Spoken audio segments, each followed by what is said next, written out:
మనకందరికీ కూడా సుపరిచితుడు. తెలుగుదేశం పార్టీని పల్లెత్తి మాట అంటే తన ఎటైర్తో సెటైర్తో ఫైర్తో ప్రత్యేకంగా విమర్శల్ని తిప్పికొడుతున్నటువంటి వ్యక్తి కిరాక్ ఆర్పి గారిని మాట్లాడవలసిందిగా కోరుతున్నాను. అందరికీ నమస్కారం. 1995లో పార్టీని కాపాడిన తండ్రికి, 2024లో ఓ రాక్షసుడి నుండి రాష్ట్రాన్ని కాపాడిన తనయుడికి ధన్యవాదాలు, శతకోటి వందనాలు. ప్రత్యర్థులు చేసే తప్పుడు ప్రచారాలని, తప్పుడు ప్రసారాలని, తప్పుడు ఆరోపణలని, మార్ఫింగ్ వీడియోలని ఎప్పటికప్పుడు సాక్ష్యాధారాలతో తిప్పికొడుతూ వాస్తవాల్ని ప్రపంచంలోని జనాల ముందు నిలబెడుతున్న తెలుగుదేశం సోషల్ మీడియా గురించి ఈరోజు మనం మాట్లాడుకోవాలి.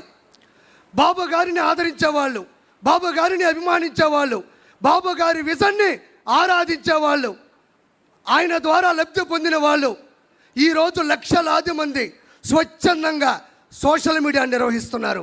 ఒక్క రూపాయి కూడా తీసుకోకుండా తెలుగుదేశం పార్టీలో చాలామంది సోషల్ మీడియా నిర్వహిస్తున్నారు. వాళ్ళు వాళ్ళ పని చేసుకుంటూనే ప్రత్యేకమైన సమయాన్ని కేటాయించుకుంటూ దినచర్యలో భాగంగా కొంతమంది అయితే మాకు ఒక్క రూపాయి కూడా వాళ్ళు ఇవ్వక్కర్లేదు, బాబు గారి ద్వారా 2 లక్షల రూపాయలు నేను ఈరోజు వర్క్ ఫ్రమ్ హోమ్ ద్వారా సంపాదించుకుంటున్నాను, ఆయన చేసిన మంచి వల్ల నేను బాగుపడ్డాను, నా మాట ఈ ప్రపంచానికి మంచిగా వెళ్ళాలి అని చెప్పుకునే వాళ్ళు ఎంతమందో చాలామంది ఉన్నారు. ఈరోజు ఇంకా చెప్పదలుచుకుంటే సోషల్ మీడియాలో వైఎస్ఆర్సీపీ చేస్తున్నది ఉద్యోగం, సోషల్ మీడియాలో తెలుగుదేశం పార్టీ చేస్తున్నది ఉద్యమం, స్వచ్ఛంద స్వాతంత్ర్య ఉద్యమం, స్వేచ్ఛగా చేస్తున్నారని మరోసారి మీకు నేను చెప్తున్నాను. వాళ్ళు విచ్చలవిడిగా ప్రసంగాలు చేసినా, అతను ప్రసంగం మాట్లాడినా, సోషల్ మీడియాలో దారుణాతి దారుణమైన పోస్టులు పెట్టినా, ప్రెస్ మీట్లు పెట్టినా, బూతులు మాట్లాడినా, అవమానించినా ఏ ఒక్కరూ మన వాళ్ళు సంయమనం పాటిస్తున్నారు తప్ప తిరిగి ఆ విధంగా ప్రవర్తించట్లేదు. దానికి ఉదాహరణ నేనే. నా భార్య ఓయోలో దొరికింది, ఏరే వాళ్ళతో ఉంది అని దుష్ప్రచారం చేసి ఆర్టికల్ను చిత్రీకరించి పెడితే నాకు కోపం వచ్చి మాట్లాడదాం అనుకున్నా. కానీ మా నాయకుడు వెనక నుంచి అటు కొట్టాడు. అది మనం చేయకూడదు, అది మన విషయం కాదు, మన పసుపు సైన్యంలో అది లేదు అంటే వెనక్కి తగ్గినటువంటి ఆలోచన నాది. ఇది ప్రత్యక్ష ఉదాహరణ. దీనితో పాటు గ్రామ స్థాయి నుండి, మండల స్థాయి నుండి, జిల్లా స్థాయి నుండి, రాష్ట్ర స్థాయి నుండి, ప్రపంచ స్థాయి వరకు కొన్ని కోట్ల మంది లక్షలాది వాట్సాప్ గ్రూపుల ద్వారా, స్టేటస్ల ద్వారా, యూట్యూబ్, ఫేస్బుక్, ఎక్స్, ఇన్స్టాగ్రామ్, సొంతంగా యూట్యూబ్ ఛానల్ ద్వారా సామాన్య ప్రజలకి సమంజసంగా విషయం వెళ్ళేటట్టు ప్రచారం చేస్తున్న ప్రతి ఒక్కరికి ధన్యవాదాలు. ఇక్కడ మనం ప్రముఖంగా చెప్పుకోవాలి. వాళ్ళు ఎలా విష ప్రచారాలు చేశారు అంటే, గూగుల్ డేటా సెంటర్ డేటాకి మైండ్ అప్లై చేస్తే అది గోడౌన్ తాళం వేసుకొని వెళ్ళిపోతారు. డేటాకి మైండ్ అప్లై చేశారు వాళ్ళు, మన వాళ్ళు సోషల్ మీడియా అప్లై చేశారు. తర్వాత ఆ రోజు రాత్రి అంతా దాగిపడుకున్నారు, అది వేరే విషయం.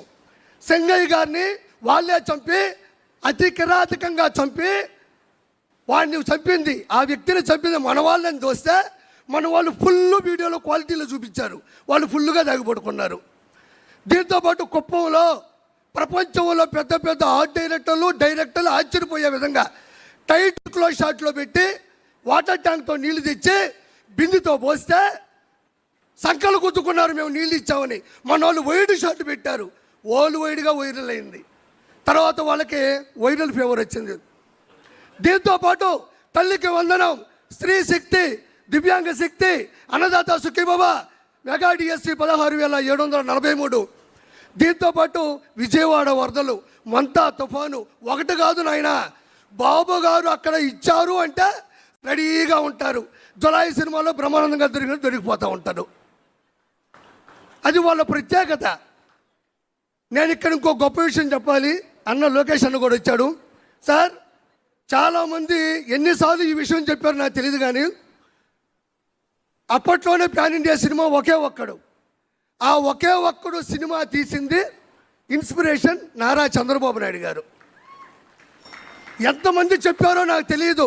ఇది శంకర్ గారు, ప్రొడ్యూసర్ గారు, అప్పుడు డిస్ట్రిబ్యూటర్లు, ఎగ్జిబ్యూటర్లు చెప్పినటువంటి సత్యం.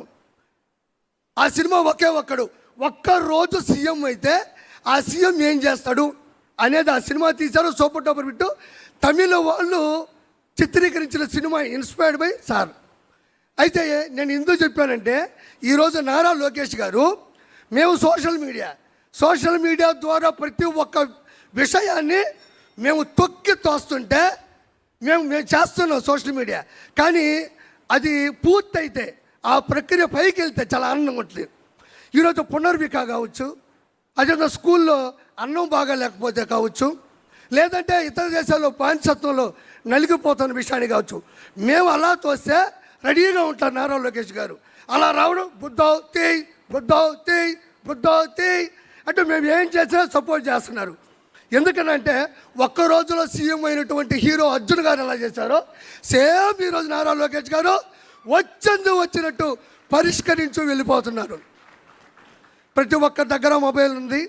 బాబు గారు చేస్తున్న ప్రతి మంచిని బయటికి తీసుకెళ్ళి పూర్తి సమర్థవంతంగా 2029లో బాబు గారిని మళ్ళీ గెలిపించుకోవాలని మనస్ఫూర్తిగా కోరుకుంటూ థ్యాంక్ యూ సో మచ్.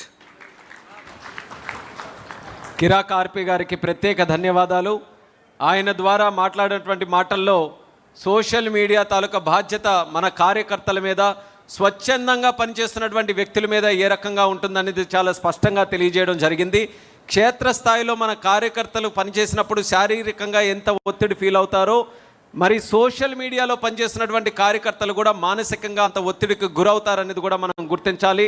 అందుకని ఈ మహానాడు వేదిక ద్వారా సోషల్ మీడియాలో పనిచేసినటువంటి ప్రతి ఒక్క కార్యకర్తకు కూడా హృదయపూర్వకమైనటువంటి ధన్యవాదాలు తెలియజేయవలసిందిగా, నాతో పాటు ఎక్కడెక్కడైతే సభలో పాల్గొన్నటువంటి ప్రతి ఒక్కరు కూడా సోషల్ మీడియా టీమ్స్కి మాత్రం ప్రత్యేకంగా గుర్తిస్తూ వాళ్ళందరికీ కూడా అభినందించాలని ఈ సభాముఖంగా తెలియజేసుకుంటున్నాను. వాళ్ళ మెసేజ్ ఎంత బలంగా వెళ్తుందో, ఎంత స్పీడ్గా వెళ్తుందో దాన్ని మనం అందరం కూడా ఎల్లప్పుడూ గుర్తుపెట్టుకొని వాళ్ళు ప్రోత్సహిస్తూ ఉండాలి. అదే రకంగా